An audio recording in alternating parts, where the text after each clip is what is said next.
What's up? This is Turk72. So I took the NRA rifle instructor course a couple weeks ago, and I thought I'd let you in on some things that you might need to know.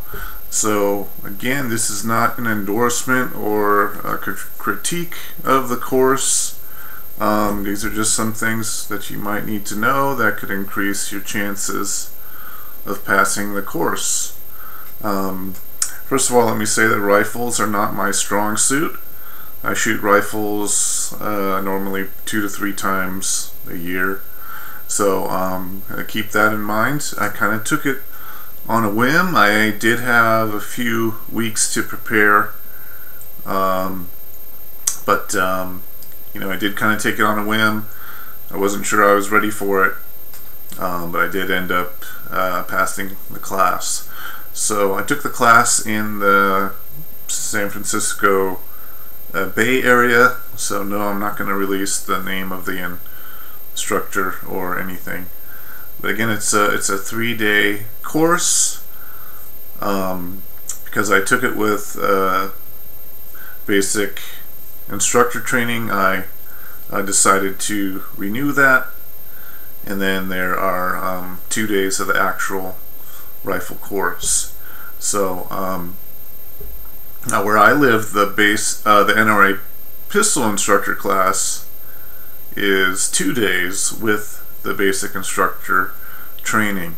So the presentations and stuff that you need to do are much more impacted in the pistol course, in my opinion, and the presentations in the rifle course, you have much more time to prepare and are much more pleasant, in my opinion, because you just have more time. So in the pistol course, sometimes I had 5 minutes to prepare a 20-minute speech. My book, that's kind of impromptu speaking, which is not my strongest suit.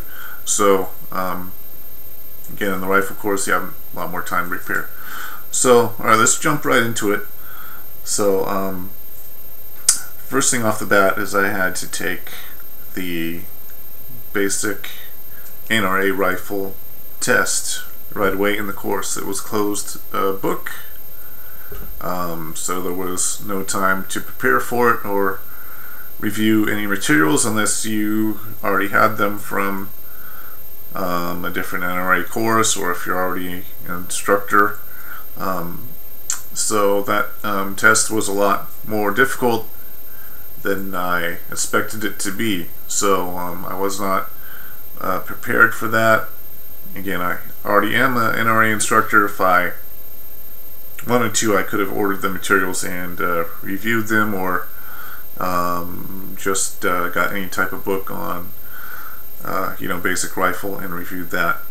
But I did not do that. I just focused on my shooting, mainly from standing position, to prepare for the course. So in that note, so there are a variety of positions that you will practice in the NRA rifle course. You will have a standing position, which is standing free-armed. You'll have standing supported, where you may tuck your elbows in a little bit, like this, and brace yourself a little bit and shoot the rifle like that. You will do kneeling, you will do sitting, you will do prone, and you will do bench rest.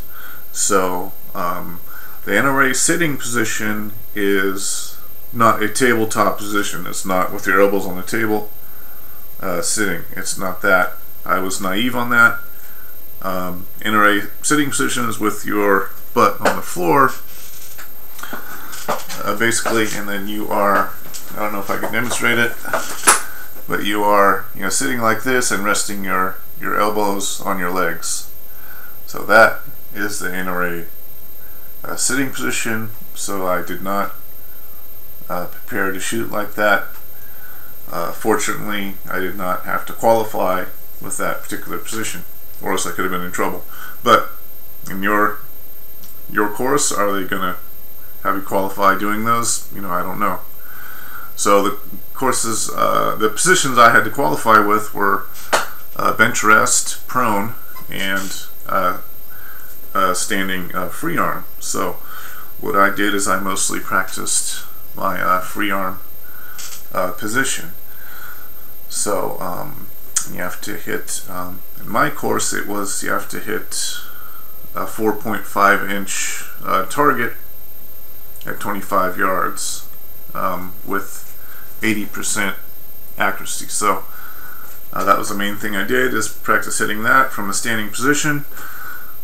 When it came to the actual course, they actually changed it. They scaled it down to 4 inches at 20 yards. So I practiced that many times. You are allowed to have 2 reshoots, so I got 7 out of 10 on that. And luckily for me, that they had average success of your shots, so I didn't have to get 80% on each position. I did better on some positions, did better on the prone and bench rest, so I ended up passing the course. So I qualified with my Ruger 1022, a stainless long barrel with iron sights. So you can have optics, they just cannot be magnified. So you can use a red dot and so forth. So I use iron sights. All my other rifles are scoped, except my SKS, which I was not going to try and qualify with. So those are just some things you need to know. And the basic instructor training test, that is a open book test. So again, it's good to review your materials as much as you can. I kind of broke my own rules, and I gabbed a little bit too much in class when I should be reading my materials. So when there are slow periods in class, I recommend you keep reading your materials. Don't burn yourself out, but be fairly diligent in your materials, reading when you have a slow period or downtime. So I was taking the basic instructor training test. I was kind of running out of time. I was panicking a little bit, so I was not as read up on the materials as I wanted to be. So I did end up only missing 1 question on that, so I was glad for that, but I could have been more prepared. So then at the end you have the open book rifle test, and again, that was also harder than I expected.